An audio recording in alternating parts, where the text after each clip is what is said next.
کیا آپ جانتے ہیں کہ سابق وزیر اعظم لیاقت علی خان کی کابینہ میں جسے پاکستان کا پہلا وزیر خارجہ لگایا گیا وہ قادیانی تھا؟ صدر ایوب خان اور پھر ذوالفقار علی بھٹو کے سائنسی ایڈوائزر رہنے والے نوبل انعام یافتہ سائنسدان ڈاکٹر عبدالسلام کتنے کٹر اور متعصب قسم کے قادیانی تھے؟ کیا آپ کے علم میں ہے کہ کون کون سے پاکستانی بزنس مین اور ارب پتی سیٹ ہیں جو قادیانی مذہب کے پیروکار ہیں؟ آج کی اس ویڈیو میں ہم آپ کو میڈیا، بیوروکریسی، شوبز اور افواج پاکستان سمیت دیگر شعبہ زندگی سے تعلق رکھنے والے ایسے مشہور و معروف پاکستانیوں کے حوالے سے بتانے والے ہیں جو قادیانی ہیں۔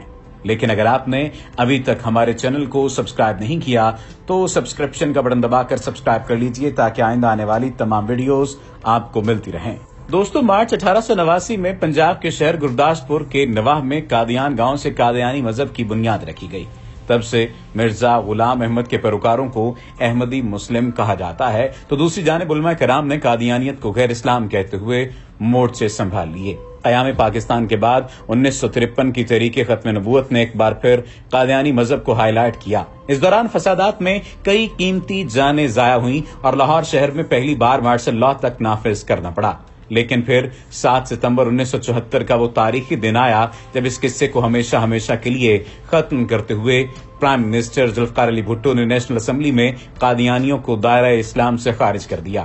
پاکستانی شہریت رکھنے والے وہ کون سے لوگ ہیں جو قادیانی ہیں، آئیے جانتے ہیں۔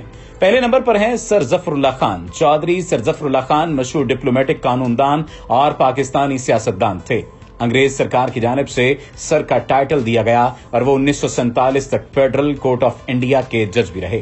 دوستو، سید عطا اللہ شاہ بخاری کی ویڈیو میں آپ کو بتایا گیا تھا کہ 1937 کے الیکشن میں سیالکوٹ کے حلقے میں آل انڈیا مسلم لیگ کے سر ظفر اللہ کے بھائی چودھری اسد اللہ کو ٹکٹ دیا گیا۔ قادیانی امیدوار کے مقابلے میں عطا اللہ شاہ بخاری نے اپنا امیدوار میدان میں اتارا اور پھر رزلٹ آیا تو مجلس احرار کے کینڈیڈیٹ نے الیکشن میں فتح حاصل کی۔ ظفر اللہ خان تحریک پاکستان میں متحرک تھے۔ جب ملک بنا تو وزیر اعظم لیاقت علی خان کی کابینہ میں انہیں پاکستان کا وزیر خارجہ بنایا گیا۔ یہی مسٹر ظفر اللہ خان ایوب دور میں یونائیٹڈ نیشن جنرل اسمبلی کے صدر بھی رہے۔ ظفر اللہ خان کبھی بھی پاکستان کی عوام میں مقبول نہیں تھے اور وہ ہمیشہ محتاط رہے۔ یہی وہ موصوف تھے جن کے حوالے سے ہمارے دیندار حلقوں میں اکثر سنایا جاتا ہے کہ انہوں نے کراچی میں قائد اعظم کا جنازہ تک نہیں پڑھا تھا۔ صحافیوں کے پوچھنے پر ان کا جواب یہ تھا کہ آپ مجھے مسلمان حکومت کا کافر وزیر سمجھ لیں یا کہ کافر حکومت کا مسلمان وزیر سمجھ لیں۔ چودھری ظفر اللہ خان 1 ستمبر 1985 کو فوت ہوئے۔ ان کی تدفین قادیانیت کے مرکز ربوہ میں واقع بہشتی مقبرے میں ہوئی۔ اس کے بعد ذکر ہو جائے پروفیسر ڈاکٹر عبدالسلام کا، جو کہ نوبل انعام یافتہ پاکستانی سائنسدان تھے۔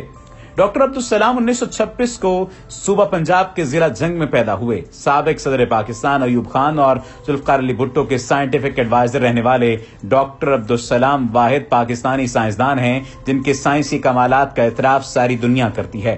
سال 1972 میں جب پاکستانی ایٹمی پروگرام کی بنیاد رکھی گئی تو اس میں پروفیسر ڈاکٹر عبدالسلام کے بطور مشیر سائنس کلیدی کردار تھا۔ لیکن بعد میں ڈاکٹر عبدالسلام ایٹم بم بنانے کے مخالف ہو گئے کیونکہ ان کے نزدیک جوہری ہتھیاروں سے دنیا کے امن کو خطرہ ہو سکتا ہے۔ قومی اسمبلی میں کئی روز بحث کے بعد جب 7 ستمبر 1974 کو آئینہ پاکستان میں قادیانیوں کو غیر مسلم اقلیت قرار دے دیا گیا تو اس کے بعد ڈاکٹر عبدالسلام نے احتجاج کرتے ہوئے اپنی نوکری سے ریزائن دے دیا۔ ڈاکٹر عبدالسلام نے ایک مرتبہ کہا تھا، میرے پاس 2 راستے تھے، فزکس چھوڑ دوں یا پاکستان۔ میں نے دکھی دل کے ساتھ پاکستان چھوڑ دیا۔ ڈاکٹر عبدالسلام عالمی شہرت کے حامل سائنسدان تو تھے ہی، لیکن وہ ایک کٹر مذہبی ذہن بھی رکھتے تھے۔ وہ مرزا ناصر صاحب کے حکم پر 1966 سے لے کر اپنے مرنے تک قادیانی جماعت کے عہدیدار رہے۔ یاد رہے، قادیانی مذہب کے پیروکار فرزند احمدیت کے نام سے پکارے جاتے ہیں۔ ڈاکٹر مجدد احمد اعجاز ڈاکٹر عبدالسلام کی طرح ان کے کزن بھی یعنی ڈاکٹر مجدد احمد اعجاز بھی مشہور سائنٹسٹ تھے۔ اس نے نئے آئسوٹوپ دریافت کیے۔ وہ بطور سائنسدان ان پاکستانی جوہری توانائی کمیشن میں خدمات سر انجام دیتے رہے، لیکن 1974 میں جب قادیانیوں کو پارلیمنٹ نے غیر مسلم اقلیت قرار دے دیا تو انہوں نے امریکہ کا رخت سفر باندھا اور ہمیشہ کے لیے پاکستان چھوڑ دیا۔ مجدد احمد اعجاز سعودی عرب کے کنگ فہد یونیورسٹی میں پروفیسر بھی رہے اور بعد ازاں وہ اٹلی شفٹ ہو گئے جہاں وہ پروفیسر ڈاکٹر عبدالسلام کے قیام کردہ سینٹر میں پڑھانے لگے۔ اس کے بعد انہیں امریکی یونیورسٹی میں فزکس ڈپارٹمنٹ کا ہیڈ بنا دیا گیا اور وہ امریکہ میں ہی 1992 میں انتقال کر گئے۔ لیفٹیننٹ جنرل اختر حسین ملک 65 کی جنگ میں دشمن کو دھول چٹانے والے general Akhtar Hussain operation guard commander تھے۔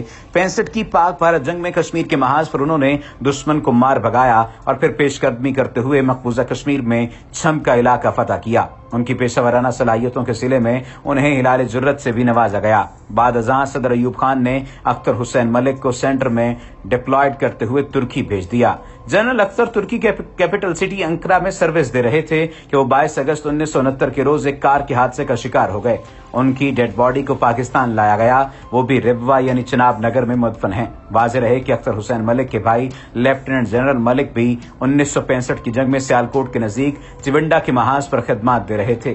نامور پاکستانی کالم نگار وسعت اللہ خان بتاتے ہیں کہ ایک وقت تھا کہ جب قومی نصاب میں ان کا نام شامل کیا گیا تھا، لیکن بعد میں ان کا نام نصاب سے نکال دیا گیا کیونکہ وہ قادیانی تھے۔ اس کے بعد ذکر ہو جائے مارشل ظفر چودھری انیس کا۔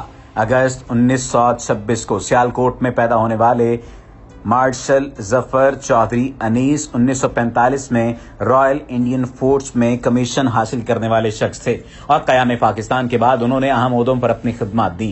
جولائی 1971 سے مارچ 1972 تک انہوں نے پی آئی اے کے سربراہ کی۔ 3 مارچ 1972 کو پاک فضائیہ کے سربراہ مقرر ہوئے۔ 15 اپریل 1974 تک وہ اس عہدے پر فائز رہے۔ Human rights commission of Pakistan کے فاؤنڈیشن ممبر بھی تھے۔ اس کے بعد ذکر ہوتا ہے میجر جنرل افتخار خان کا، وہ جنگجو جو ہلال جرت اور ستارہ پاکستان کے اعزازات رکھنے والے تھے۔ میجر جنرل افتخار جنگجو نے 1965 اور 1971 کی جنگ میں پاکستان کے لیے خدمات سر انجام دی۔ 1971 کی جنگ کے دوران جموں و کشمیر میں تھم کے محاذ پر ہیلی کاپٹر تباہ ہونے سے ان کی موت واقع ہوئی اور ان کے بھائی اعجاز احمد خان جنگجو بھی پاکستانی فوج میں جرنیل کے عہدے پر فائز رہے۔ اس کے بعد ذکر ہو جائے مرزا مظفر احمد قادیان کا۔ مرزا مظفر احمد قادیان میں پیدا ہونے والے مرزا مظفر احمد ایک ماہر سفارتکار تھے۔ انہوں نے آزادی کے بعد سول سروس آف پاکستان کو جوائن کیا اور ہم منصوبوں پر کام کرتے رہے۔ کہا جاتا ہے کہ مرزا مظفر پر پاکستان میں قاتلانہ حملہ بھی ہوا اور وہ بچ نکلے۔ پھر وہ پاکستان چھوڑ کر امریکہ شفٹ ہو گئے۔ یہاں امریکہ میں IMF کمیٹی کے رکن بھی بنے، جبکہ بعد میں انہیں ایگزیکٹو ڈائریکٹر بنا دیا گیا۔ بھارت اور پاکستان کے ہونے والے سنتاس معاہدے میں بھی مرزا مظفر کا نام لیا جاتا ہے۔ اس کے بعد ذکر ہو جائے صابر ظفر کا۔ پاکستان کے مشہور شاعر اور نغمہ نگار صابر ظفر کے لکھے ہوئے گانے لوگوں میں بے حد مقبول ہیں۔ تمغہ امتیاز حاصل کرنے والے صابر ظفر نازیہ حسن، سجاد علی اور جنون بینڈ کے علاوہ پاکستانی ڈراموں کے لیے سینکڑوں گانے لکھ چکے ہیں۔ انہی کے مشہور گانوں میں اے جذبہ جنوں تو ہمت نہار، میری ذات ذرہ بے نشاں، لال میری پت، ڈرے ڈرے نینا سمیت کئی دیگر شامل ہیں۔ اس کے بعد عاطف میاں کا ذکر آتا ہے۔ عاطف میاں ماہر اقتصادیات ہیں۔ انہوں نے دنیا کے بہترین تعلیمی ادارے MIT سے اکنامکس میں PhD مکمل کی اور پھر انٹرنیشنل یونیورسٹی میں ہی پڑھانا شروع کیا۔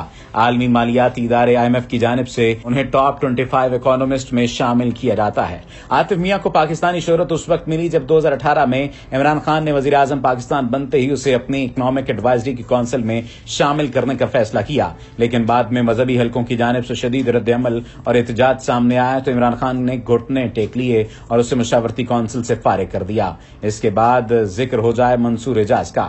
1961 میں امریکی ریاست کلوریڈا میں پیدا ہونے والے منصور الہی اعجاز میموگیٹ کے حوالے سے پاکستان میں مشہور ہوئے۔ یاد رہے کہ منصور اعجاز ڈاکٹر مجدد احمد اعجاز کے بیٹے ہیں، جن کے بارے میں آپ کو پہلے بھی بتایا جا چکا ہے۔ نیو یارک میں مقیم منصور اعجاز ایک ارب پتی امریکی بزنس مین ہیں۔ منصور اعجاز پچھلی 2 دہائیوں سے امریکی خفیہ ادارے CIA کے بطور ایجنٹ کام کر رہے ہیں۔ کئی سالوں سے CNN، فاکس نیوز اور BBC کے علاوہ کئی دیگر چینلز میں بھی بطور تجزیہ نگار کام کر رہے ہیں۔ اس کے علاوہ منصور اعجاز کے کالم اور مضامین باقاعدگی سے شائع ہوتے رہتے ہیں۔ اس کے بعد جس شخص کا ذکر کیا جا رہا ہے انہیں قادیانیت میں بہت زیادہ اہمیت حاصل ہے۔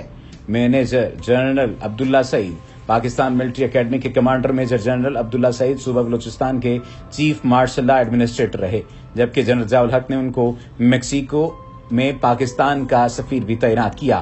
عبداللہ سعید کا تعلق قادیانی مذہب کے ایک الگ فقہ سے تھا۔ ان کے والد ڈاکٹر سعید احمد خان احمدی جماعت لاہوری فرقے کے صدر تھے۔